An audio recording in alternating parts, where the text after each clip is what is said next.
আসসালামু আলাইকুম। আজকে কিছু কথা বলতে আসলাম।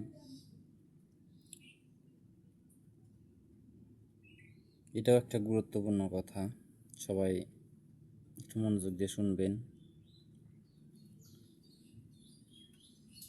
আমার কণ্ঠে তো সুর টুর নাই যে সুর করে কথা বলবো। তো যাই হোক, এক নম্বর কথা, এতে সংসদে যে বিলগুলো পাস হয় আমাদের রাস্তাঘাটগুলার,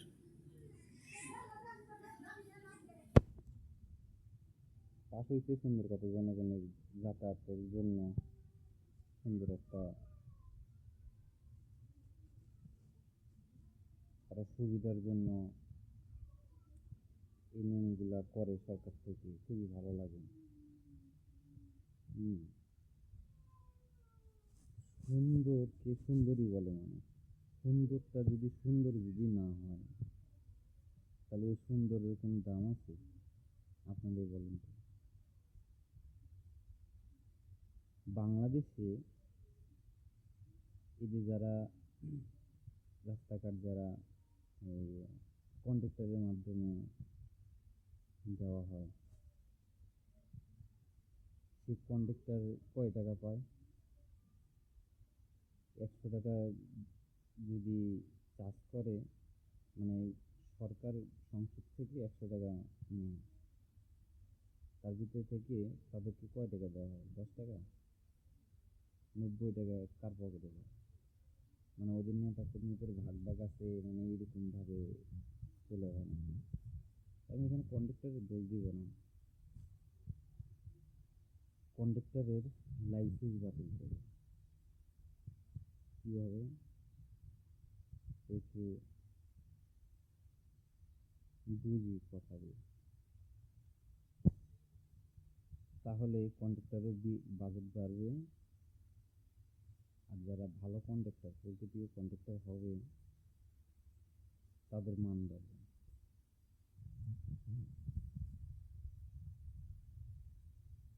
এখন যে রাস্তার বাজেটটা নেয় এরা 10 টাকা দিয়ে, ওই রাস্তাটা যদি মন মতন যদি না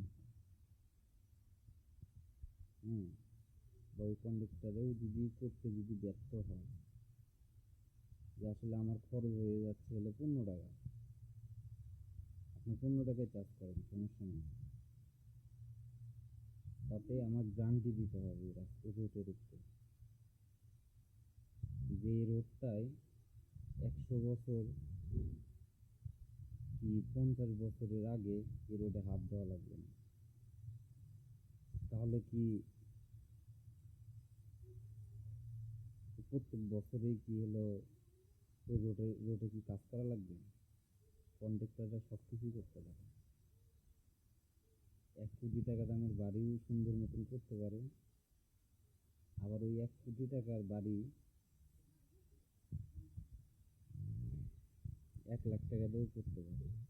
আমি এটা উদাহরণ দিলাম আপনাকে। যেমন চায়নার অ্যাপেল ফোন, বা এই যে আপনার স্যামসুং বা অন্যান্য যেগুলো ফোন আছে, 2 লাখ টাকা 2.5 লাখ টাকা দামের ফোন 10,000 টাকাও কিন্তু বিক্রি হয় চায়না স্টাইল। তাহলে কন্ডাক্টরের দুইভাবে কিন্তু ওদের অপশন থাকে, তারা ওইভাবেই বাড়িটা করে দেয়। যদি কন্ডাক্টররা যদি সঠিক যদি ভাবে কথা বলে, যে বলে যে কাজটা করে দিব 100% ভালো করে, কিন্তু আমাদের বিল থাকতে হবে, এবং সংসদ থেকে এটাই এইভাবে পাস হতে হবে, কিন্তু এগুলো তো আমরা কেউ করি না, সব তো চোর। গ্রান্টি অনুযায়ী আমরা কি কাজ করতে পারি না বা করে দেই না। এতটুকু কথাই আজকের জন্য বলার জন্য আসলাম। সবাই ভালো থাকবেন।